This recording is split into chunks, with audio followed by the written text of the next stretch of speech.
Cassidy Krug, Resurface, a guide to navigating life's biggest transitions. We often think of transitions as major milestones, those big defining events that mark clear before and after moments in our lives. But in truth, change is always unfolding. Transitions are often quiet, liminal spaces filled with uncertainty.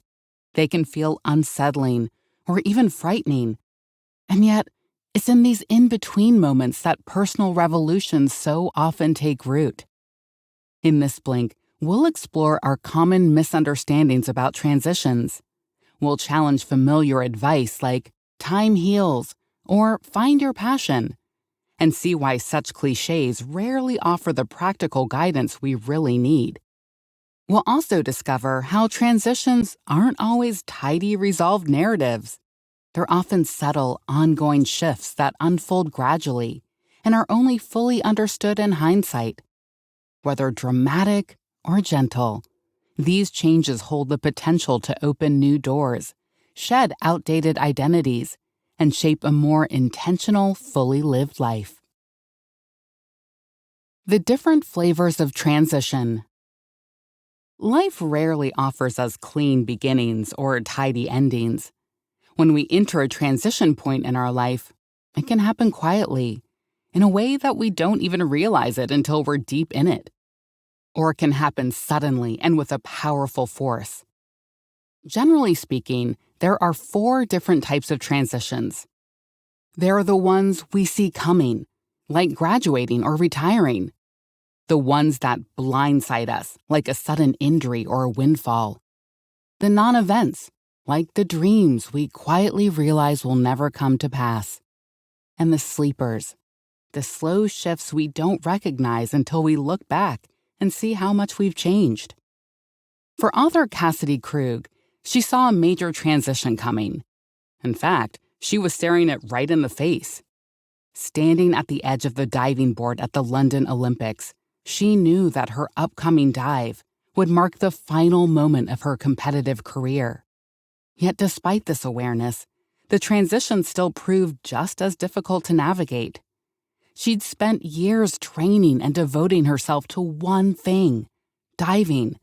It was a large part of her identity. What was her new identity going to be? There was a real challenge in figuring that out. As for Ryan, a celebrated distance runner, his change fell into the sleeper category. His body, worn by years of punishing miles, slowly and gradually began to falter, until one day he finally had to accept that he could no longer compete with the best. Then there's Carrie, who experienced the non-event transition of realizing she couldn't have kids of her own. It came after spending years of unsuccessful IVF treatments. But coming to terms with this change and plans created space for a new future she hadn't imagined. Owning a salon, mentoring stylists, and pouring her nurturing spirit into a new kind of family. To mark the end of her fertility journey, she threw herself a hysterectomy shower, transforming a moment of pain into a celebration, claiming the narrative of her own life with courage and humor. And what about Nora? Her cancer diagnosis was one of those sudden moments that hit hard. Being a social worker, she thought she could conquer it just like any other problem she'd faced. It took some time before she realized that her old life was gone forever. Post-treatment, she was exhausted, her body permanently changed. Nora's transition, like a lot of transitions, wasn't neat. It was ongoing. However they arrive, all transitions create a void, a messy and uncomfortable space between what was and what will be. But these are important spaces to engage with. This is where we find meaning in our endings, so we can move forward with renewed purpose. In the sections that follow, we'll look at how that process unfolds in everyday life. Recognizing the ghosts of transition. Here's the thing about transitions. Every time we move from one chapter to the next, we leave a piece of ourselves behind. Except it doesn't just disappear. It lingers like a ghost, as part of the gap between who you were then and who you are now. This ghost will pop up when you're at your desk or in the shower wondering, what if I'd done things differently or made a different choice back then? In this way, transitions can lead to grief. We grieve old jobs, broken dreams, and past versions of ourselves. When Cassidy ended her diving career, she grieved the part that trained every day, belonged to a team, and woke up each morning with a clear sense of purpose. But therapists will remind us that grief is normal and necessary, and it doesn't follow a tidy timeline. Some days, it shrinks to an annoying pebble in your shoe. And other days, it feels like your whole world. Fighting it doesn't make it go away. There's that old Buddhist idea. Pain is inevitable, but suffering is optional. We can't dodge pain, but we can stop beating ourselves up for feeling it. Cassidy's friend Dawn had her whole world shattered when her mother passed away. Dawn didn't get over it. She learned to live alongside the emptiness. Love and life are energy, and that energy doesn't disappear when someone passes away. The love that Dawn got from her mom stays with her, and she uses it to move forward. But how do we do that exactly, move forward? Well, there are 3 steps: retell, rebuild, and reinvent. And these 3 steps are going to serve as a backbone to a lot of the advice in this blank. Retell is about, telling your story from the beginning to now. Maybe you write it down or you talk about it with others. When you tell your story, you'll realize things about yourself. You'll see what you've learned, what you've accomplished. The transitions will emerge in a clearer light, and your story will show you something new. You can then use that history, what you've gained and what you've lost, to both rebuild your relationship to your past and reinvent yourself in the present. It's not about erasing your past, but reshaping it, learning from the loss, and using that knowledge to better understand who you are today. Getting help in the murky middle ground. The author has a name for that transitional period of time when you're not who you were, but you're not yet who you're going to be. She calls it the murk. The thing about the murk is that you can't rush it. Don't try to solve your whole life overnight. And as uncomfortable as it may be, it's also a time to reach out for help. Getting a helping hand is often the bridge to moving forward. We worry it'll make us look weak or risk rejection. But the truth is, transitions don't have to mean losing community. They can actually be the spark that helps us build one. When the author retired from her diving career at age 27, she got a big helping hand from her Aunt Patty. She helped boost her courage during the interviewing process and opened some doors by connecting her with some friends in the advertising business. In just 1 week, she did 13 interviews, and she learned more in those 7 days than she had in months of sitting in her room down in the murk. She learned 2 important rules. If you don't ask, you likely won't get help. And people are often more willing to help than you think. When we're going through a major transition, we need support to get through the growing pains. It takes time before we start to acclimate, gain confidence, and feel comfortable in our new role. When Cassidy transitioned into the world of a buttoned-up ad agency, she was bewildered. She literally didn't speak the language her colleagues were using. It took time and some words of wisdom from her friends before she realized that those skills she learned in her previous life were still relevant. She knew how to handle nerves, read a room, and deliver under pressure. The butterflies she dealt with before a big dive weren't that different from ones she felt before a big meeting. It was a gradual process, but continued exposure to this new world dulled her panic and allowed her instincts and confidence to gradually return. This is what transitions are really about. This is that rebuilding and reinventing we're talking about. It's a process of connecting who you were to who you're becoming. Your past experiences, passions, and hard-won lessons don't vanish just because your environment changes. They just need a new translation. Celebrate what you've already achieved and carry your greatest hits into your next chapter. Bring your best self forward by reshaping and rebuilding your life into something that feels meaningful to who you are today. The power of letting go. Okay, so we were just mentioning the importance of carrying your hard-earned skills with you into your new role. But at the same time, making a transition can also be a process of letting go of old, unneeded habits. Whenever we talk about dealing with new or old habits, it's tough. We know. Certainly, Cassidy can speak to this difficulty as she had to learn how to let go of that Olympic-level intensity she brought to the table. In her mind, perfectionism was a good thing. After all, it made her a great diver. But she learned the hard way that it could also stand in her way. As the saying goes, perfect is the enemy of done. And more often than not, getting something done is more important than making it perfect. In fact, perfectionism is a guaranteed ticket to burnout. So Cassidy had to unlearn the mindset that got her to the Olympics and build new muscles around adaptability and knowing when good enough is truly enough. To put it another way, adaptability goes hand in hand with knowing how to quit something when it no longer serves us.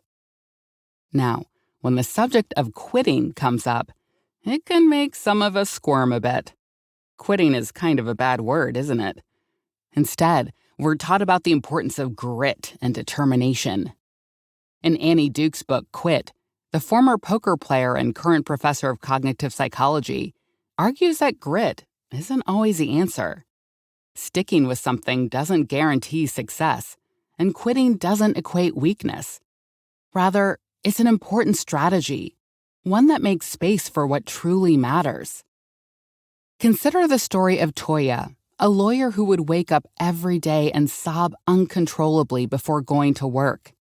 But Toya was a Black woman, raised to believe that she had to be invulnerable and inspirational, and that meant pushing herself to show up day after day. It wasn't until her friend finally convinced her to take a day off to see a therapist that Toya could finally see that she was in the grips of depression. That's when she realized that quitting was the right thing to do. It allowed Toya to start healing and start Woke Up Worthy, an organization devoted to helping women of color navigate burnout and depression with honesty and hope. Quitting isn't failure. It's making room for priorities. If things feel off, step back, reduce your hours, take a class, experiment with different paths. And if those don't bring relief, you'll know it's time to quit. With clarity, not fear. Following your own path. For much of our life, we're climbing ladders we're told are important. School, career, society's expectations. They shape us so deeply that we often don't pause to ask, is this what I actually want? The author's Olympic path gave her pride and purpose, but it also taught her that success shouldn't just be about ticking off the right boxes. Achieving success should make you feel alive, and it should be aligned with who you are now. When Cassidy started writing about her Olympian colleagues and people going through transitions in life, all those feelings started clicking into place. She knew she was on the right path, and it led her to quitting her advertising job, even though she was on an upward trajectory at work. It wasn't an easy decision. She was essentially taking a leap into the unknown. But she had support from her partner, Nicholas, who showed her what it looked like to follow curiosity over fear. Cassidy also remembers what her father told her one day over tall glasses of wine and Pepsi coolers. He said, "You have got to have a purpose." Everyone faces before and after moments, and we all have to decide what a purposeful life looks like now. Sometimes your purpose and what works for you doesn't fit the norm. Take Katrina, for example. She became what's known as a bonus mom, blending her life with her partner's kids in a way that didn't fit the usual script, but became something beautiful. There's also Dea, a trans woman who made that difficult transition later in life. She had to totally reshape her identity and relationships after years of hiding and confusion. But it finally led her to a new community and life that felt true. Your life doesn't have to fit neatly into society's boxes. You can build something real, even if it looks different from what others expect. Redefine success. Let it be living a life that feels meaningful and deeply yours. So if you're carrying a quiet dream, say it out loud. Take that small step. Because that's how you build a life worth living. One small, brave decision at a time. Accepting the change. One thing that might be hard to accept is that there's really no such thing as happily ever after. Until the very end, life is always changing and always messy. So let's wrap this blink up with a look at two of the biggest transitions: life and death.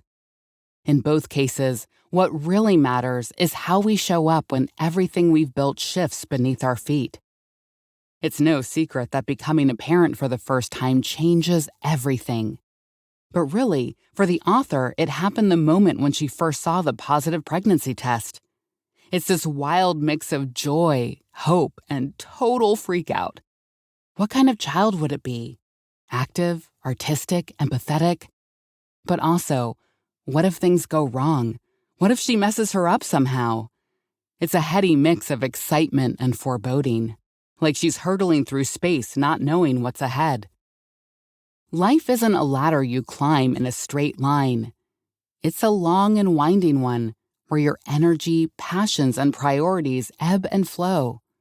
Kids grow up, interests change, and you change too. Transitions have this law of inertia. The longer you stay stuck, the harder it is to move. But the more you keep moving with change, the more prepared you feel for whatever comes next.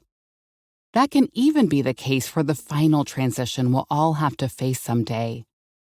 Still, it was something of a shock when Cassidy learned that Heather, an old family friend, had received a terminal cancer diagnosis. Faced with very little time left to live, Heather chose not to fight it. She didn't start chasing after every possible treatment. She also didn't start chasing bucket list items. With mere weeks remaining, she focused on what really matters: family and love. For the author, that kind of radical acceptance is both humbling and inspiring, and it brings us to perhaps the most important message: accept change. It's inevitable. And while you can't always choose the change that happens, you can choose how you respond. Life is always shifting, and our suffering often comes from resisting that.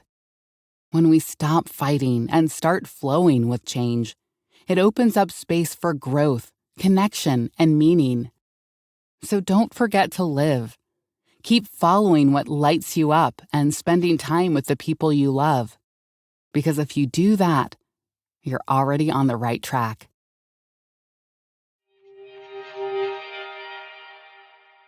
The main takeaway of this blink to Resurface by Cassidy Krug is that we could all use a better guide for navigating life's transitions.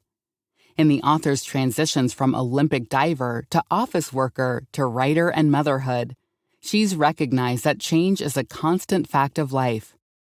Often, these transitions involve longing, grief, and uncertainty. This grief is a natural part of letting go of old identities.